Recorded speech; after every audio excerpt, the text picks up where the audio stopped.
Bachgen yn y môr, Pennod 20. Mae'r smyglwyr yma yn hollol anheg. Yn gyntaf, maen nhw'n ein cadw ni mewn tŷ poeth a chlos a moesoedd, gyda dim ond un pryd o nwdls y dydd. Wedyn, maen nhw'n cadw ni ar y cei yma am noson gyfan, fwy neu lai. Dydyn nhw ddim fel petai nhw'n sylweddoli ein bod ni mewn perygl. Bydda un cip ar wyneb dad yn dweud wrthyn nhw. Dad, meddaf, wyt ti'n meddwl bod y llywodraeth wedi anfon awyrennau ysbïo ar ein holau ni? Na, Jamal, meddef, gan roi fraich amdanaf. Paid y phoeni, Bachgen. Mae llywodraeth yn ddigon pell nawr. Ond mae'n edrych fri i'r awyr. Dwi'n gwybod beth mae'n ei ddweud. Mewn gwirionedd, fyddwn ni ddim yn ddiogel tan i ni gyrraedd Awstralia. Wedyn gallwn ni ymlacio. Bydd Llywodraeth Australia'n gofalu amdano ni. Mae Llywodraeth sy'n gadael i ferched chwarae pêl-droed yn llawer i deg i adael i fwlio ddigwydd. Dwi'n edrych ymlaen yn fawr at gyrraedd yno.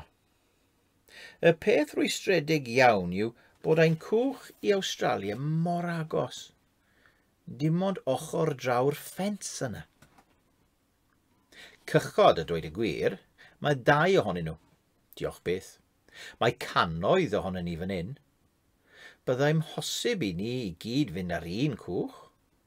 Ddim ar rwydi pysgota mawr na yn gorchuddio hanner y deciau. Treni bod ein ochrau pren yn edrych mor ddi-rain. Mae'r 2 gwch yn edrych fel petai nhw wedi treulio 20 mlynedd diwetha yn gorwedd yn anialwch ar ôl brwydr.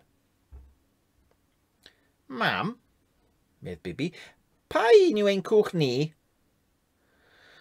Mae mam yn tynnu anadl ddofn. Dyma'r milionfed tro i Bibi ofyn. Am eiliad, mae mam yn edrych fel petai hi'n mynd i gydio am hemwisg Bibi a'i defnyddio i'w thagu. Wedyn, gan ei bod hi'n fam wych, mae'n cofio ein bod ni wedi bod yn teithio am oesoedd ac mae dim ond 9 oed yw Bibi, a bod brech sy'n cosi ar ein breichiau. Der yma, cariad, medd mam. Gad ni chwythu arno fe i'w oeri. Fe gawn ni wybod pa un yw'n cwch ni cyn hir, medd dad. Rydych chi plant yn wych. Byddwch yn amyneddgar am ychydig bach eto. Mae'r plant eraill ydda cei yn poeni ei rieni. Maen nhw wedi cael eu cau mewn tai am ddyddiau hefyd, siwr o fod. Byddwch yn amyneddgar am ychydig bach tro, mae'r rieni yn dweud wrthyn nhw. Dwi ddim yn deall yr ieithoedd i gyd, ond dwi'n gwybod yn iawn. A dwi'n gallu dweud wrth yr olwg o fudus am wynebau'r ei rieni ei bod nhw'n poeni am awyrennau sbïo fel ni. Dad, meddaf, wyt ti'n siŵr y byddwn ni gyd yn gallu mynd ar y 2 gwch na? Dwi'n gobeithio mod i'n swnio fel petawn ni'n gofyn am wybodaeth yn hytrach nag yn ei boeni. Paid y gofidio, medd dad, fe fydd popeth yn iawn.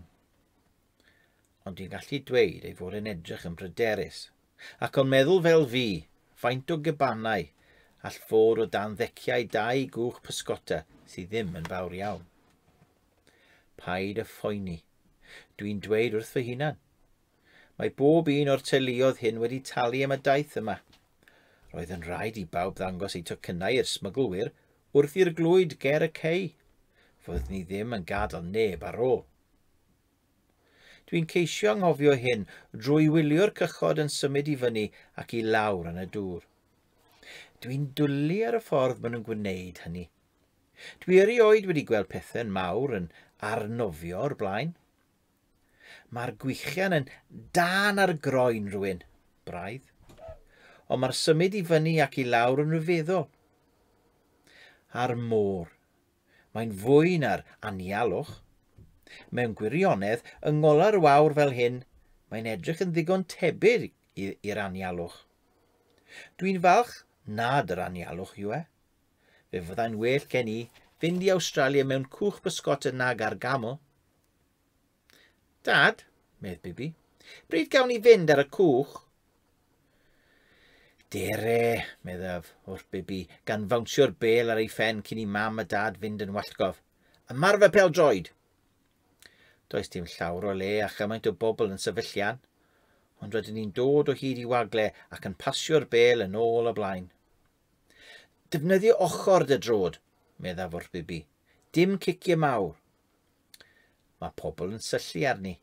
Mae'n debyg nad ydyn nhw erioed wedi gweld merch yn chwarae pêl-droed o'r blaen. Mae llygad y plant yn fawr gan rifeddod.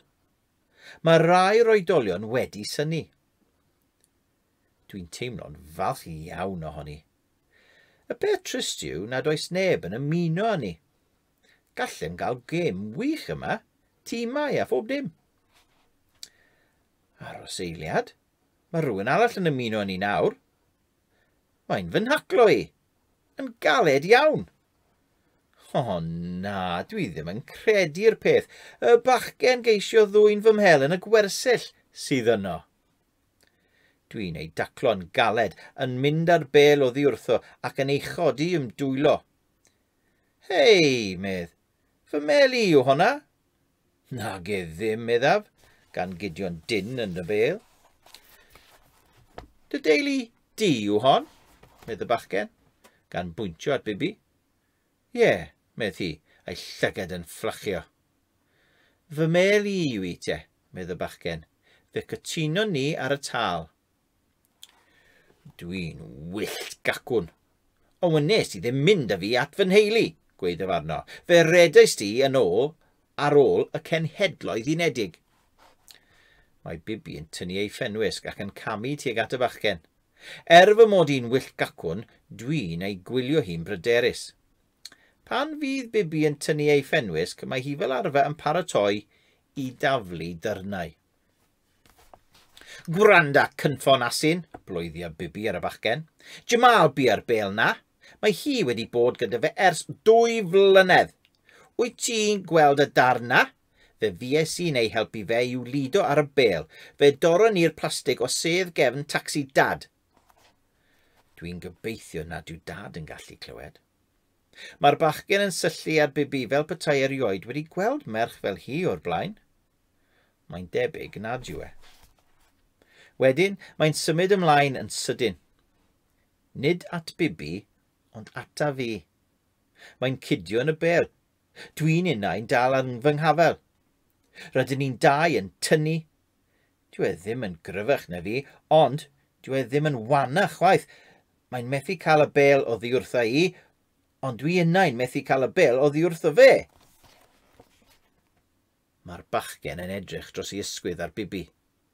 Fe geid i'r bel, meddu wrthi, os bydde di'n gariad I fi. Mae'r olwg ar wyneb Bibi yn gas.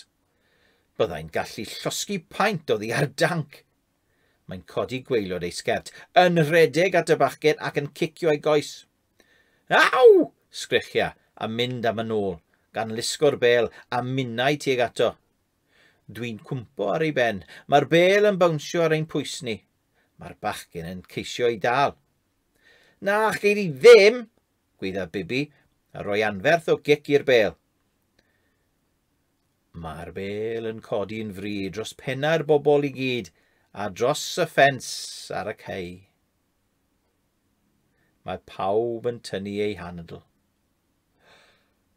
Mae'r bel yn bawnsio oddi ar ymyl un o'r cychod ac yn diflannu rhwng y cwch a'r cei.